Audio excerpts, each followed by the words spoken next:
welcome to Die Hard on a Blank, the podcast where we explore the influence of Die Hard on action cinema, one action movie at a time. But today we're doing a special bonus episode. Woo! We have a treat for you guys outside the usual format. This is our first deep dive director interview with William Eubank, the director of the forthcoming military action thriller film Land of Bad, which is going to be released theatrically on February 16th.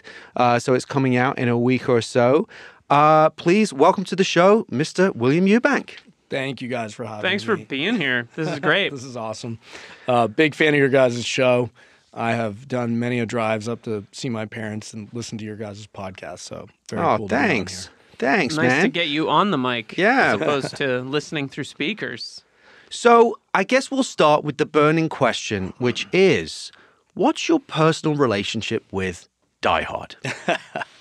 It's funny. I mean, the funny thing is, I guess I probably never saw the film right when it came out. So I was not obviously like the kid going to the theaters. But I remember we were at my grandfather's cabin, and it was always like my older cousins introducing me to, just good films.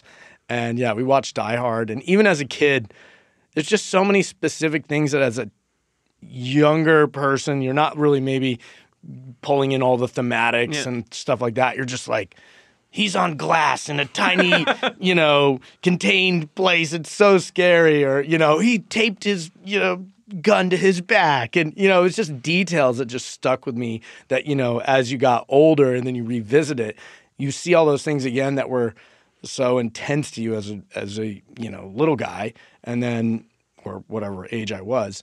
And, then you start to realize like, wow, this is just such an amazing story about an everyday feeling guy who's got a great sense of humor, and it's just entertaining. It's just, that's what movies to me, at least, movies that I love just should always be entertaining. Yeah. It's certainly that.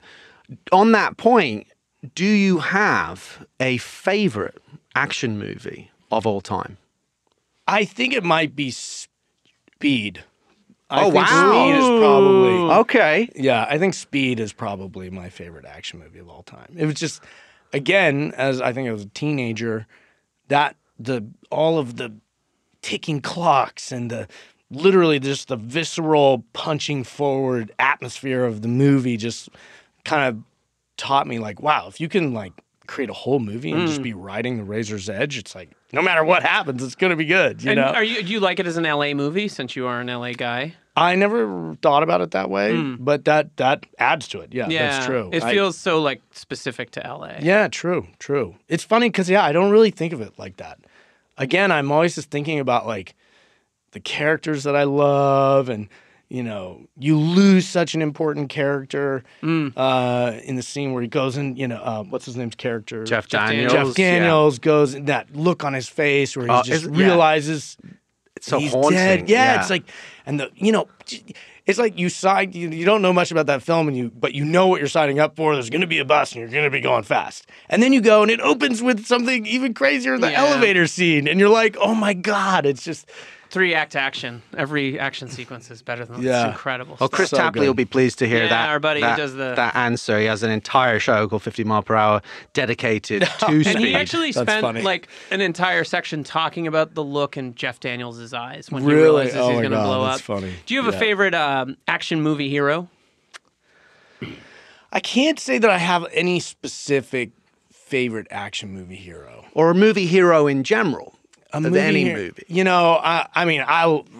Growing up, I would always tell people like William Wallace, like I love Braveheart, which you being an English person is probably I remember like I'm not an oppressor of the Scottish people. That's not really like that's not fair because it's more of a drama. That's not really. It's kind of an action movie, right? As a kid, I loved it for the action and the battle scenes. But it's Die Hard and the fight for Scottish independence.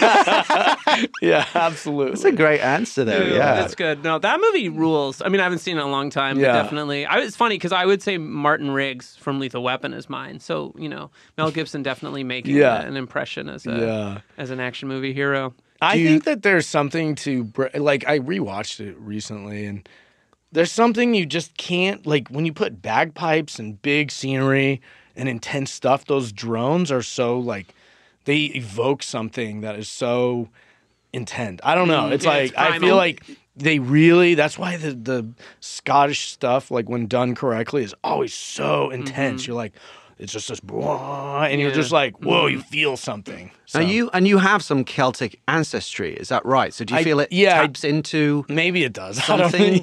Maybe so. Yeah, but there is something to that, right? Yeah. Like it's something that we've talked about. I mean, I did. It's a bit silly compared to something with the weight of Braveheart, but I talked about Highlander on Eye of the Duck on another pod, and there is something about that. Those landscapes and the mythic nature of it, right? But I'm almost referring to, for sure, that is without question. But I'm actually referring to just the tone, because even if you look at a movie like Drive, for instance, totally different type of movie, again, so filled with respaces that are like droning, right? And then you'll have the pulsing, like, arpeggios and stuff, but that drone underneath is that whole thing that gives you this visceral, you feel it in your chest. Push. Yeah, totally. Braveheart does the same thing. It's in the bagpipes. Yeah. They're basically like a respace that's being applied, and you feel this like, I think also, like, Mel Gibson is a pretty on-point director, and he's like, every one of his movies is really, really well directed. Question. And I think that, like, he makes you pretty bloodthirsty. Yeah. For the no offense, for the English guys in that movie, right? Like it doesn't. I didn't do anything. Phil has I didn't do anything. It happened 500 years before I was born. But same thing in Apocalypto. You're wearing that monarchist T-shirt. I sing the virtues of Apocalypto all the time. I think that movie Apocalypto is stone cold masterpiece. Phenomenal. With one of the most haunting endings when you see the. For sure. You're just like, holy shit.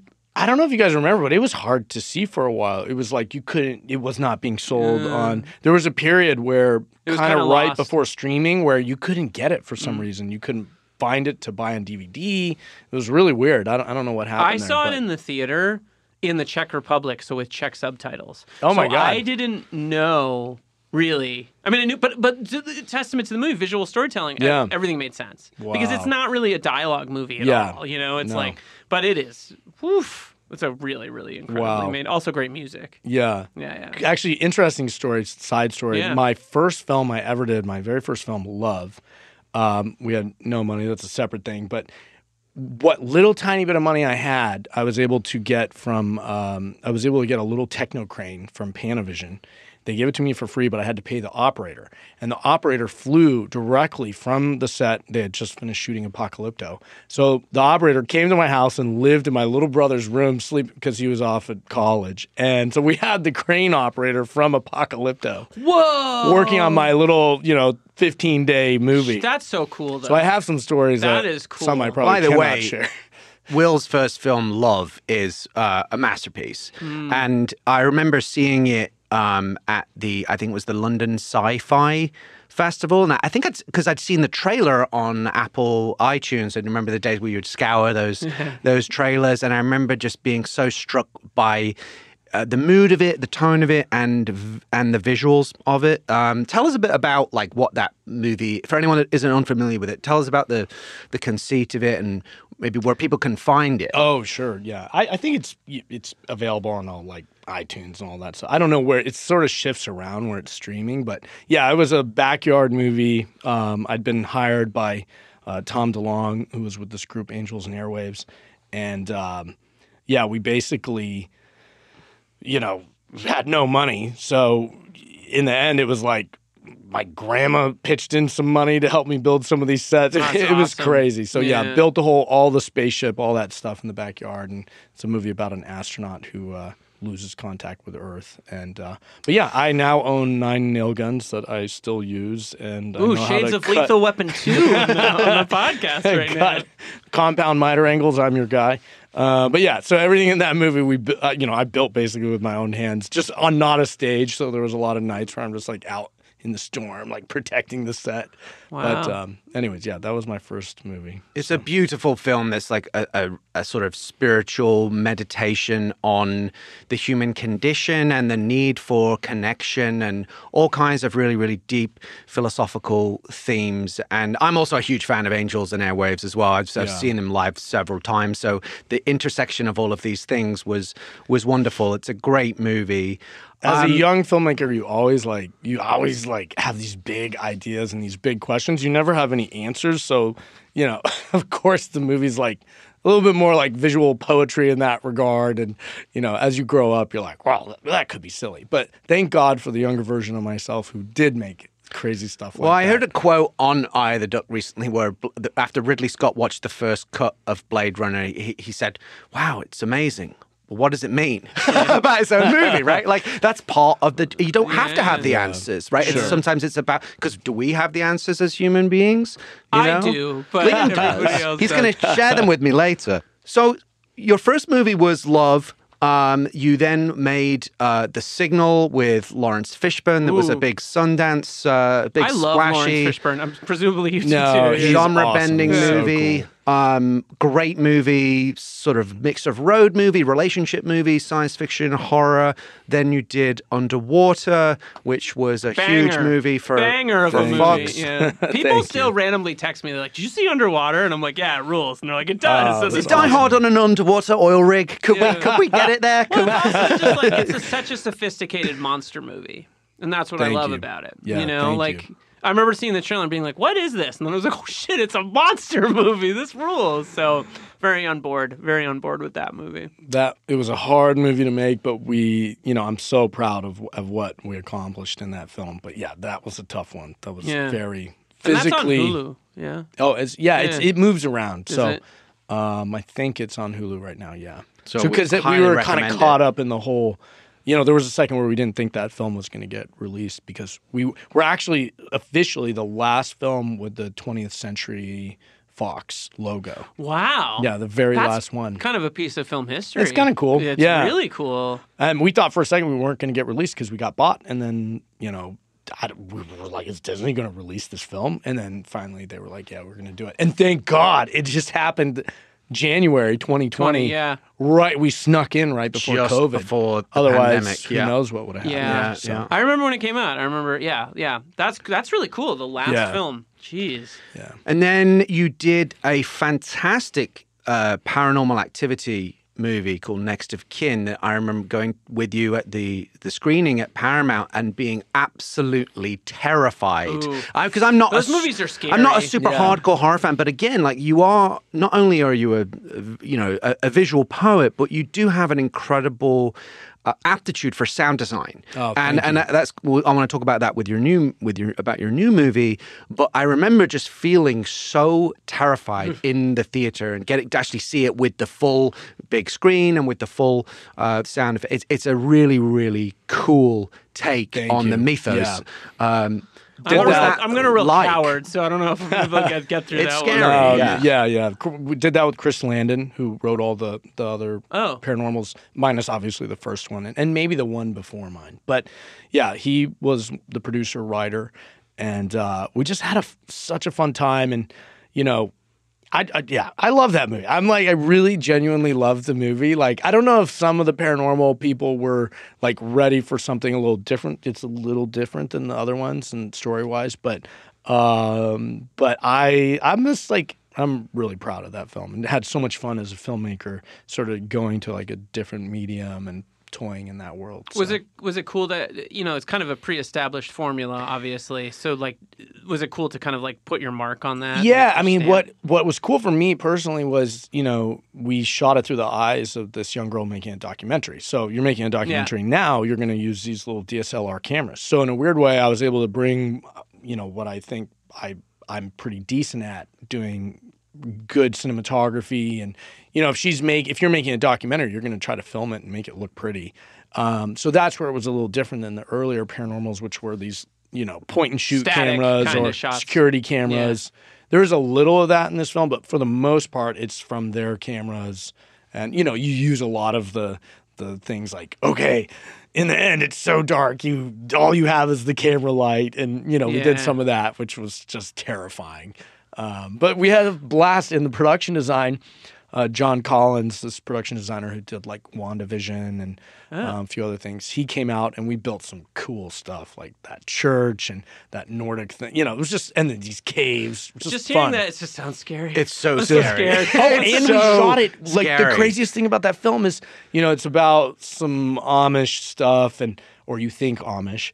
And we were out in like the middle of New York in Amish country. We were in an old Amish house and we were surrounded by Amish people the entire time. And I feel so bad because sometimes at night we're filming and it's just like, rah, you know, crazy sounds. And there's like a farm over there, and their poor kids are probably like, what is going on, Mom? Yeah, like, what are these sounds? Those kids weren't around when they shot film. Witness. They were confused. Oh my God. It was wild. Yeah. I mean, we were out there for reals. But anyways, fun experience. So you've worked in all these different genres, right? So you've done, you know, first film was a science fiction. The second film was a sort of blend of sci-fi and road movie. And then you do Underwater, which is sort of sci-fi action disaster movie with a monster movie and a horror movie and then a straight horror movie. But now with your new film, it's a new territory for you as a sort of a straight military action thriller. So tell us all about Land of Bad.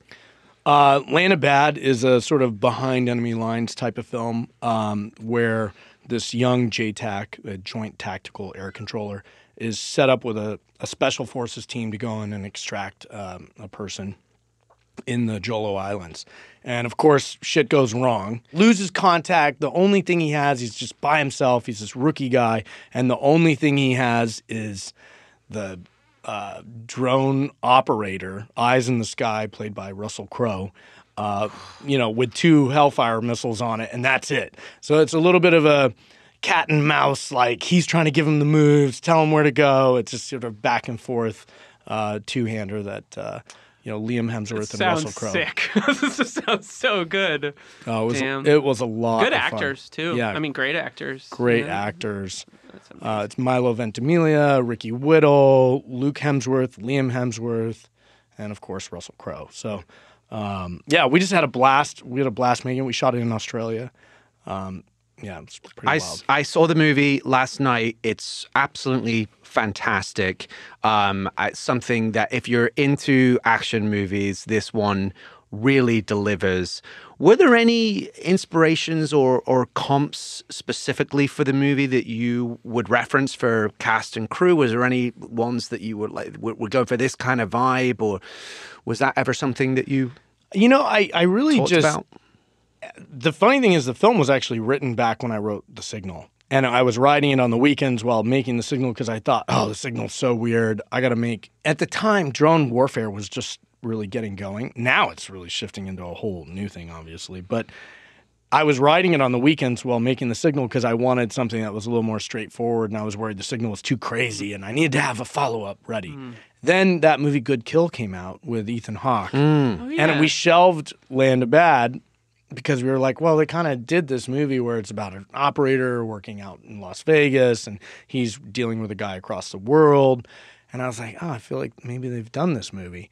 And then as time went on, we sort of rewrote it. And I realized the movie was more about the relationship between the two guys. And it was a little bit more about sort of loss of innocence. And is there a good version of violence? Is there a bad version of violence? Like, you know, all these other things started to happen. And I realized like, oh man, this movie's nothing like Good Kill at all. It's, you know, and yeah, the movie really just changed direction. And for a while we were going to make it a different way. Actually, I was going to produce it, and we had this other director, and it was going to be maybe Jerry Butler, and all these things were happening. And sort of some of those things fell through, and I was just like, you know what? I'll just do this movie. And yeah, just sent the script to Russell and was like, are you interested in doing something like this? And he was like, well, I'm pretty busy these days, but I'll take a look and I'll get. You already knew him, right? Like yeah, you had I knew a him direct from something line else to that him. had not really fallen through. But at the time, it was funny. I was meeting with him about this other film, and it was during the press for The Nice Guys. So we got to know each other kind of well. And yeah. I love Nice Guys. Oh, it's such a good movie. Great it's LA so movie. good. It's so good. Yeah, it's so good. rewatchable. Just put it on. Yeah, it's so great. The funniest thing is Russell's like, he's like, we got to do a sequel eventually. Oh, yeah. So I hope they do. I mean, that hope would they just do be too. I could amazing. watch 10 of them. No, people want that No, so they do badly, hard. yeah. That film is really, really beloved. It's also like Gosling as comedic genius, which he really, really is. Oh, doesn't get to Russell do- talks about that. Yeah. He will literally just be like, he's so funny that I would get in trouble because the producers would be telling Gosling, all right, don't make him laugh before the take. And they're like an elevator would be closing. And then by the time the elevator opened to start the take, Russell would be laughing because Gosling would tell him a joke just to blow the shot. But Russell is also so funny in like a very tender way in that movie, like the yoo-hoo that he takes from Angourie Rice. He's like, oh, yoo-hoo. Like he's just like, it's like this really great side of him that you didn't get until that movie where it's kind of like, it's Russell Crowe, the kind of like nice uncle or the like kind of, but also a fucking bruiser. He's a little bit like that in your movie, Absolutely. right?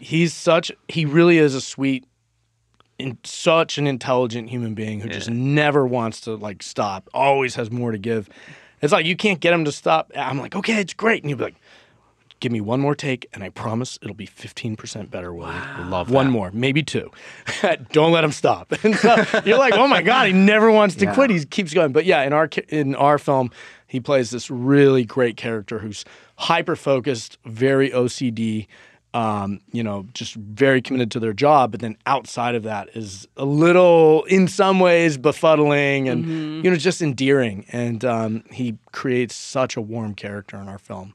I can't wait to see. I mean, I love Russell Crowe. He's awesome in this movie. great. It's such a cool character, and it does have that like dimension that you're talking about, where he's sort of very intense, but at the same time avuncular and lovable and like paternalistic. He's just like a big cuddly teddy bear, in some Also, respects. nobody looks cooler in bomber aviator sunglasses Yes. than Russell Crowe. Like, I was watching the trailer and I was like, damn, this guy is cool. It's a great part and a great performance from a legend, someone that we absolutely love. Absolute legend, yeah. What was it like? I mean, how would you I suppose you've already talked about it a little bit, but was it intimidating working with someone of that stature at first? I mean, you did know him a bit personally, but just... I mean, every time you work with somebody great, there's always a little bit in your, there's somebody in the back of your mind saying, all right, don't mess this up. But, it just all comes down to how hard you're working. And I feel like when... somebody great like Russell sees that you're, committed and giving it everything you have. I think there's an amount of respect for that. And, so we had a great relationship. And, once the work ethic is kind of established, it was the same way, honestly, with Lawrence Fishburne on The Signal. Especially on that film where I'm young and completely unestablished. He doesn't totally know what he's getting into, but then they see that you're going to work hard and give it everything you have. So, but Russell just, what a beast and lovable human being at the same time. So you mentioned Behind Enemy Lines, which I really I love that movie. Is there like other movies that were inspirations or comps for this that you watch to get in the mindset or were thinking about? I always try to... Because for me, at least when I'm building a film, my characters are always like, I'm thinking of other characters or I'm thinking of inspirations. And I'm not going to lie, I did think a little bit about Walter from The Big Lebowski, about lovability, but also being committed and stern in some ways, but there's a softness under that shell. There's characters that you'll think of, obviously. But I think more from when for me, it's always hard to make stuff feel truthful. And so what I'm always trying to do, especially for a movie like this, which this is my first like action movie, I guess you could say, or straight action movie. I'm trying to study like real things that can hopefully make things feel visceral. So I was actually watching like Rust Repo a bunch. I watched that movie like intense, a couple of times. To really feel real. You're just trying to like soak up as much realism as you can because I know we can get the character beats and the jokes and the funny stuff and the cinematic elements. I have that figured out, but it's like, where's the base? The like, first what's the similitude, real base reality thing? That's a really cool. That movie is harrowing. Yeah, it's so intense. crazy. Yeah, it is. It's so crazy. That footage is unreal. That someone captured. It's unbelievable. Yeah. It's unbelievable. Like that moment where they're like walking around in the brush and somebody gets shot. Yeah. And then you hear the kind of like real responses from the soldiers, and you're like, oh my God. Yeah. Anyways, I'm not saying this movie is not Restrepo at all, but for me as a filmmaker, it's interesting to go to a baseline and see what is reality, and then kind of build from there. So you kind of know what you're. Yeah. Like what would be real? Okay, how do we either not be real, or how do we tap into that a little bit at certain times? When you're bringing people into a movie theater to see a thing like on a big scale, Totally. you want them to like feel this reality too. Totally. And there's, Yeah. War films films like in this style. There's so many of them. And, Yeah. that sounds. Restrepo's a. It made me think a bit of a movie I love called Bat 2-1. From 1988, where I don't know if you guys have ever seen it. Never heard of but this. I haven't seen it, but people have been saying the trailer feels like that. So I'm like, it's great. I should watch it. It's very different, right? That Bat 2-1 is a Vietnam movie where Gene Hackman is like a strategist. I'm in. I'll watch it. He basically plans air raids, and but then they get shot down when they're in the process of planning one.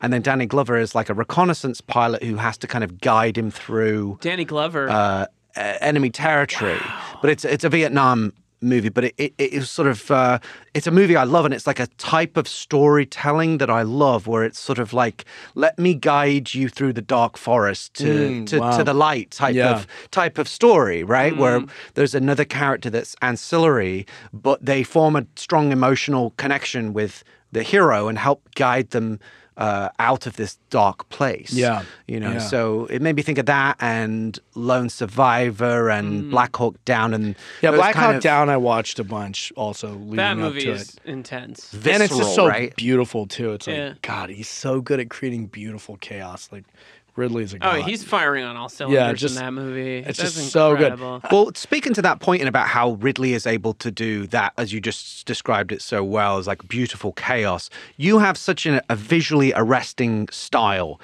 as a filmmaker. Your films are always really striking and spectacular. And of course, you came from cinematography, right, to some extent. And do you have a definable approach towards the shooting of action in your films? I mean, the reality is you get as many cameras as you can, and you try to cover it from as many different angles as you can, and then you try to get more units going on. Like, you try to sneak units in under the line producer's nose when she doesn't realize like what's happening, and she's like, "Wait, what are those guys doing over there with a drone?" And you're always trying to be a little sneaky. It's like Tony Scott approach. Yeah, that is it. Yeah. I mean, like, the more money you have, the more you can get crazy with that approach. This is a pretty modest budget for an action movie like this, that we made it for under 20. I think it's like kind of crazy for the money we had. Yeah, it looks like it's cost 3 times that. Thank you. Yeah, that's amazing. My approach, you'll always, like, for me, especially with action, I'm always doing shot maps and trying to build sort of what is the overall like coverage, and I'll just basically noodle it down to like, what do we have to have? And then as your time is going and as you're shooting, you're like, oh, I'll never make it to that one. I'm going to just cut that off. But at least you have your priorities. That's the key, is just trying to cover as much as you can. And then you can start to work with that in the edit to make something visceral and crazy. My editor, Todd Miller, he's just such a beast when it comes to that. His first movie was Con Air. He's not the editor. He was like an assistant editor on that film. That's our jam. But so when you look at Todd's, basically you guys have to have Todd on the podcast. Hell yeah. Because you look at Todd's like the movies, The Rock. He worked on The Rock. I mean, we're talking like Todd. It's Philly special over there. Todd is also, maybe that might also be my favorite action movie, actually. That's a good choice. Yeah, maybe The Rock over Speed. Gosh. Anyways, all right. That's a tough one. But I mean, they're both like incredible. They're both masterpieces. Yeah, they're both incredible. Yeah. But 2 of the best movies of the 90s. And this has some rock style energy to some extent. The military action stuff. Yeah, and the visceral. So my editor Todd, he came up there. He did, he was one of the main editors on some of the great Transformer films, like Transformers 2 and 3. His background, he worked for Michael Bay for a very long time. He came out of all that crazy stuff. Yeah. So he's about a lot of camera units rolling. No, he knows. He Yeah. knows. So he can handle, I'll just punch a bunch of stuff to him, and while you're working, he's trying to pull dailies and pull his selects, but at the same time he's getting back saying, "Oh, you don't have this," or "We don't have enough coverage for this," or "Holy shit, this is crazy!" Like, how many days did you shoot? I'm gonna get a little nitty gritty here. Yeah, this one we shot 42. We were supposed to have 45, and of course we had to cut a few days. But you went under. Wow. Yeah, so we were supposed to have 45. Had to go under. A bunch of weird things happened. We were shooting in Australia, and there was no stages left. We were in Queensland, and we were shooting underneath like the seats for like a horse race track. Like that's the space we found to do some of the drone sets and some of the cave sets in this film. And so we shot underneath like a horse track, and there's these big like kind of their Kentucky Derby things. They have like 2 or 3 of them. And so we had to like not shoot on those days, and it was just crazy. Like Sounds every like you movie really got like a taste of Australian life. Absolutely. I mean, you've Russell Crowe and Liam Hemsworth in the movie, absolutely. so like that's wow. Yeah. Leeches, had land leeches. Those are horrible. Every one of these jungles, like I'd be walking around, I feel like a little prickly feeling. I look down, there's like 6 leeches on my ankle. And I'm like, God, oh my God. Movie making, it's so romantic. This is my favorite thing about talking to filmmakers is they're always like, yeah, I got to make a movie. It was awesome. It was so hard. Like it's never easy, no matter what the budget level or whatever happens to be going on. Well, while we're just talking about your approach to action, which is so interesting because I'm kind of surprised that you said that it's actually like about multiple coverage because it's so composed. Some of this, the slow motion or the debris falling off the barrel of a gun, and the images seem very like beautifully composed. So it's interesting that. It's that Tony Scott type approach or Bay's type approach. Maybe a combination of the two creates this really, really effective visual style. Do you have a favorite action sequence or set piece in cinema history? Gosh, I mean, honestly, because we were talking about it, like the end of The Rock where, it's such a great, where they're just trying to like get the jets in. The other guy, Ed Harris, is like, we can't do this. It's over. There's the standoff. Yeah. That standoff is just so freaking good. Like, or even the sequences like going into the fire pits, like when they're like, how did you get in there? They get to like the furnaces and welcome to The Rock. Yeah. Well, they go like, it's so he has it all timed out somehow and he remembers in his head, and he does all that. Like that movie, oh my God, that movie's great.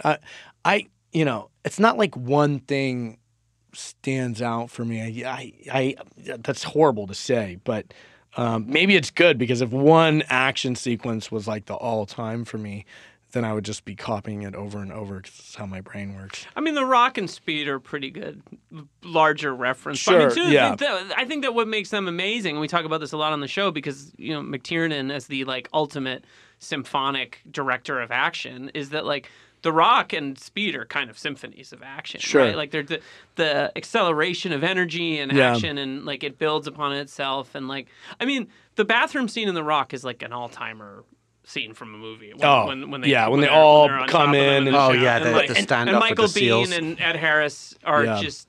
It's like Shakespeare for action movies. It's incredible stuff. Another film that I just absolutely love is Twister. I don't know if you guys like that film. I love Twister. I love Twister. It's also directed by another sort of long-time cinematographer who became big action director. I don't remember. Jan de Bont. Yeah, Jan de Bont.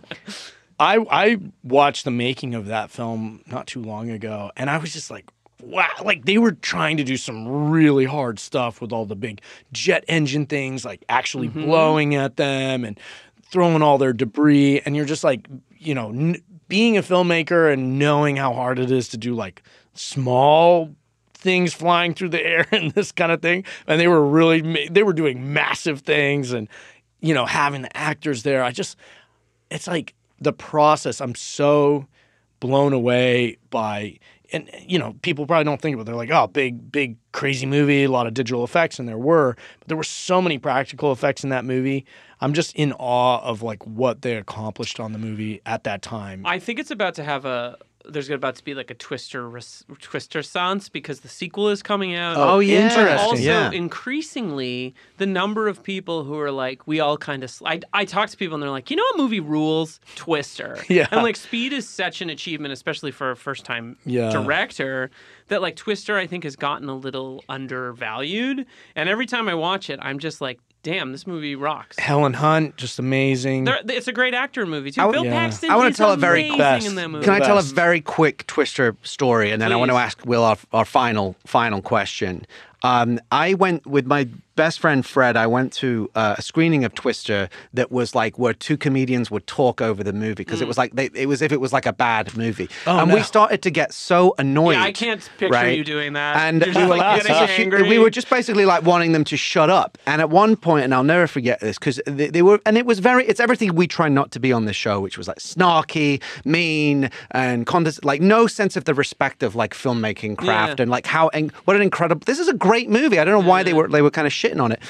And this comedian was being snarky, talking over it, and she says of Bill Paxton, what acting school did you go to? And Fred leant over to me and went, James Cameron's. And it was just like, fuck these Bill people. That great. movie rules. I'm totally with you. Yeah. Twister is great.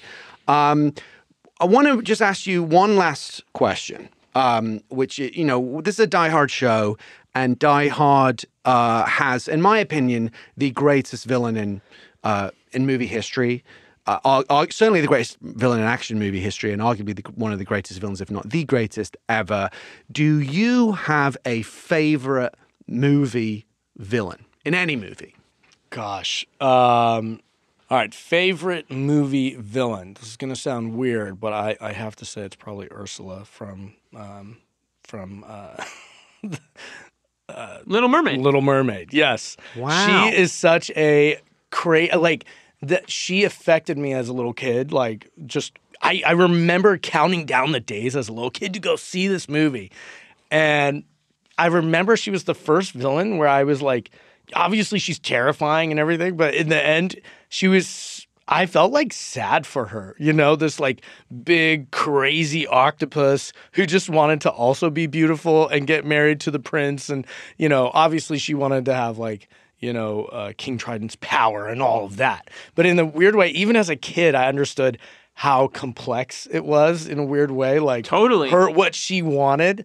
And, you know, maybe it's not my absolute favorite. It's hard for me to pick a favorite, but it was like one of my most intense experiences with a villain where I understood that sometimes understanding the villain makes the whole thing like crazier. Oh, you know? absolutely. So weird answer, but that's probably I love the truth. that. No, and I think it's like one of those things where the villainy's justified. Like she's one of those villains who like you kind of agree with. And I always think that those are the most interesting villains, right? Yeah. It's like the Joker in The Dark Knight. Like Totally, you're like, this guy's got some good points, you know? Like It's the old Shakespearean idea of no one is a villain unto themselves, right? Right. So, Yeah. you know, that makes, and again, like Ed Harris in The Rock is like what is he's right. arguably the apex of that in the action movie era that we're or talking Dennis about. Hopper in Speed. You're kind of like, yeah, this guy got screwed. Totally. Yeah, those two characters are, of course. They're very similar, really. Yeah. Like Ed Harris and Dennis Well, you Hopper. understand them, Yeah. right? You understand what's right, even if you can say that's misguided or you're going too far.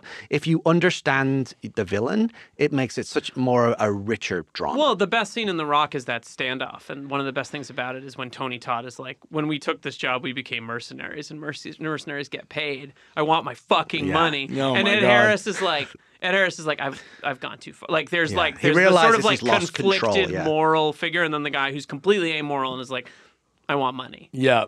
And it's an interesting kind of like military idea of totally like where are we with these guys now? It's not just like we're fighting for whatever democracy or freedom. It's like these guys are like, no, I want money. Yeah, and absolutely. you did this, and it's your fault. And they're right. That's what's so compelling about the end of that movie. Yeah. Let's watch The Rock, guys. Yeah. I agree. Yeah. Oh, I can't wait. Go buy the 4K Steelbook. Well, Will, thank you so much for coming on the show. So just last plug for Land of Bad. It's out February 16th, and it's theatrical release, right? Yeah.